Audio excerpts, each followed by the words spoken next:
Hi, this is Sarah from sarayip.com, Facebook, The Numbers Queen, and Instagram, sarayip1111, with your slightly belated October forecast.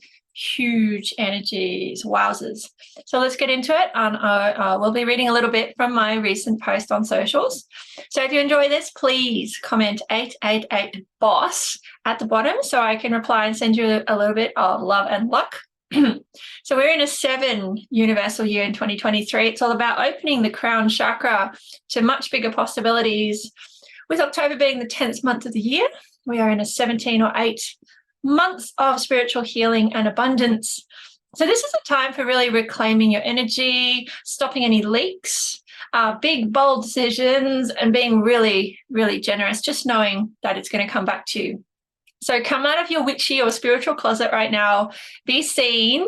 You'd be amazed how clever spirit is. It always places us with people who we can help.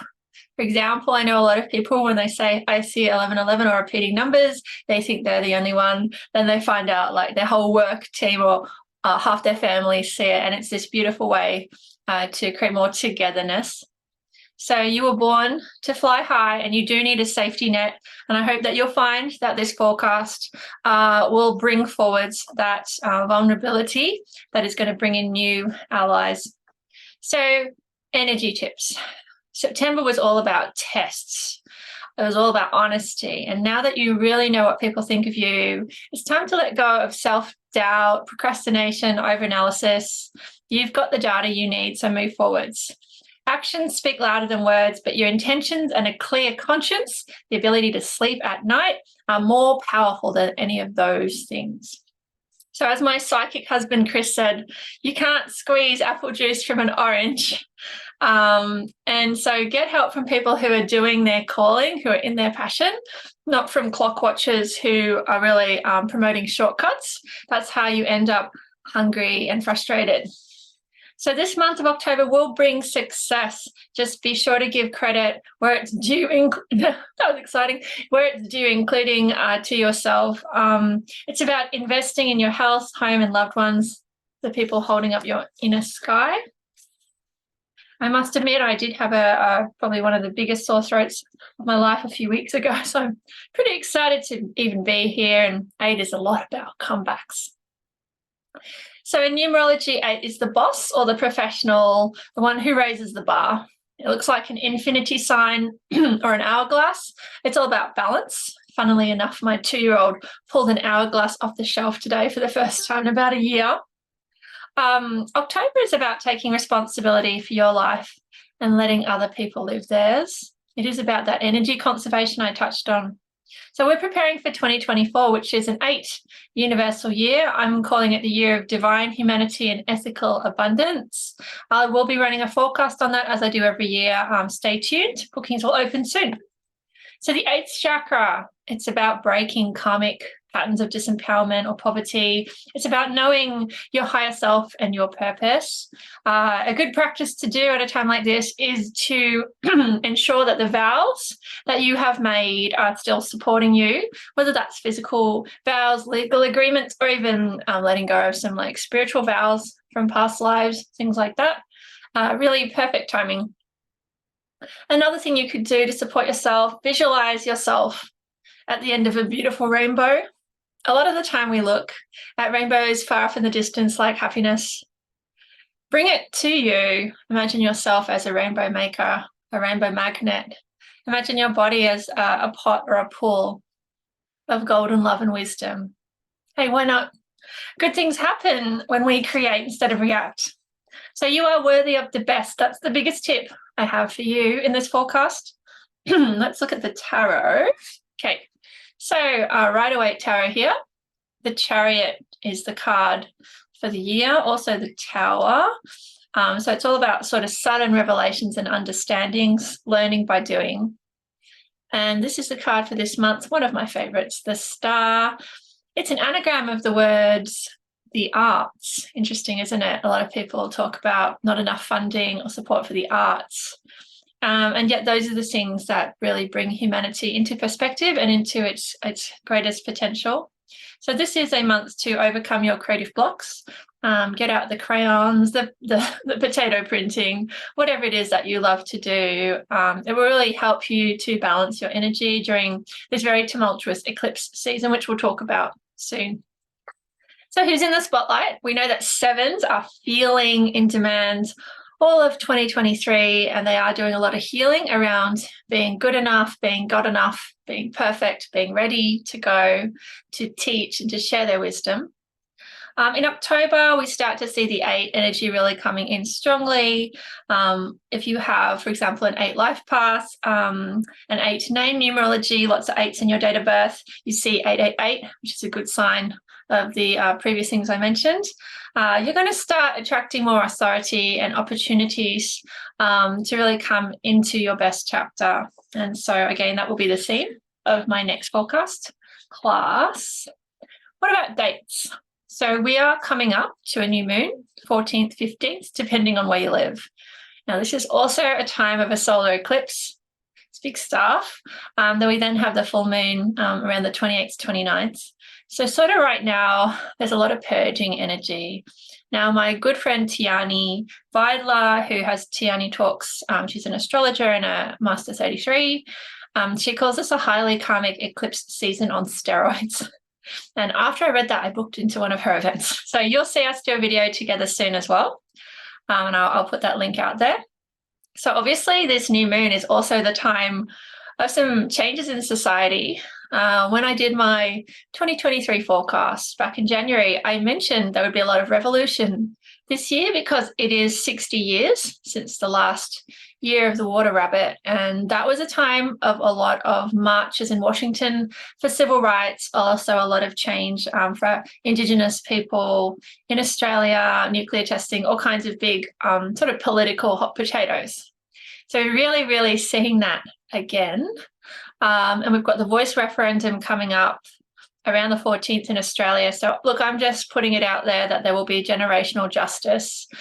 It's not going to be a quick fix by any means, but when I pulled the card for this topic, which I know people have strong views on, I got the King of Wands, which is people will be compelled to act whatever the result is. It's creating momentum, it's creating interest, it's creating curiosity for the children who we know coming through are very old souls, very aware at a young age, very interested in humanitarian work.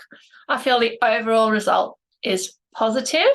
So all I can say is you've just got to vote from here and then follow through and continue to learn about the place where you come from and what has happened there.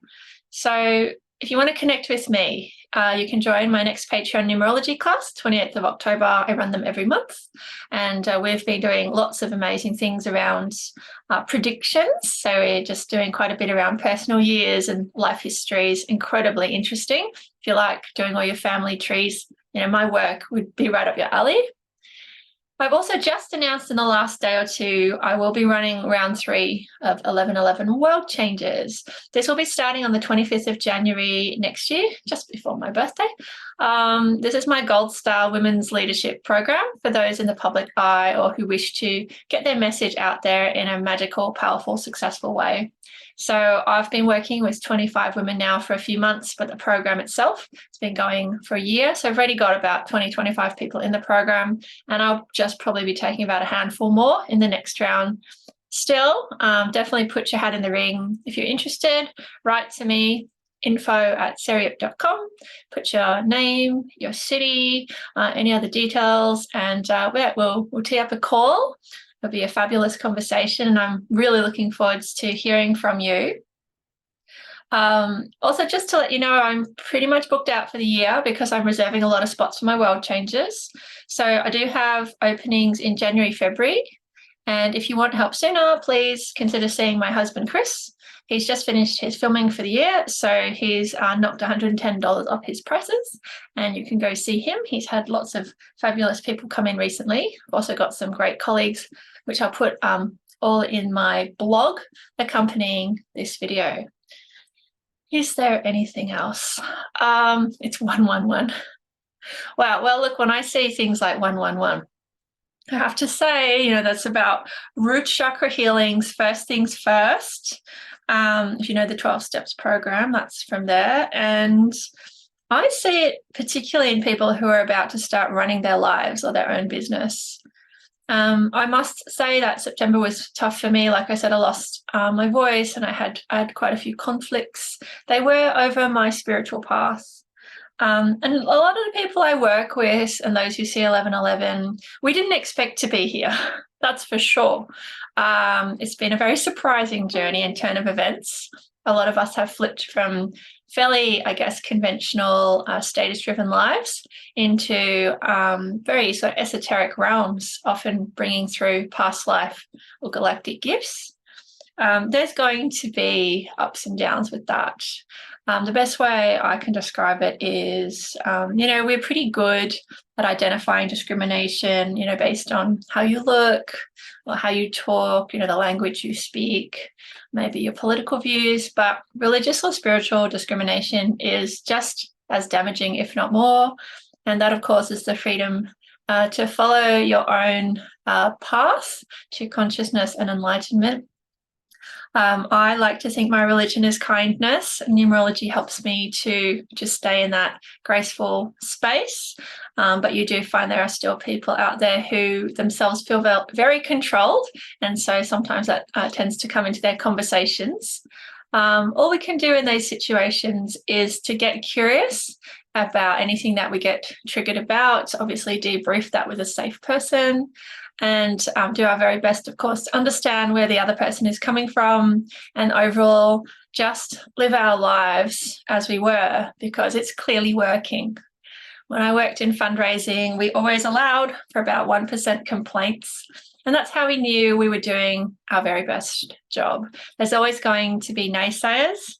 Give them popcorn, but don't give them much more of your time, because honestly, you've come here to change the world, and I'm just so happy to know you, and thank you so much for supporting everything that me and my family stand for and do.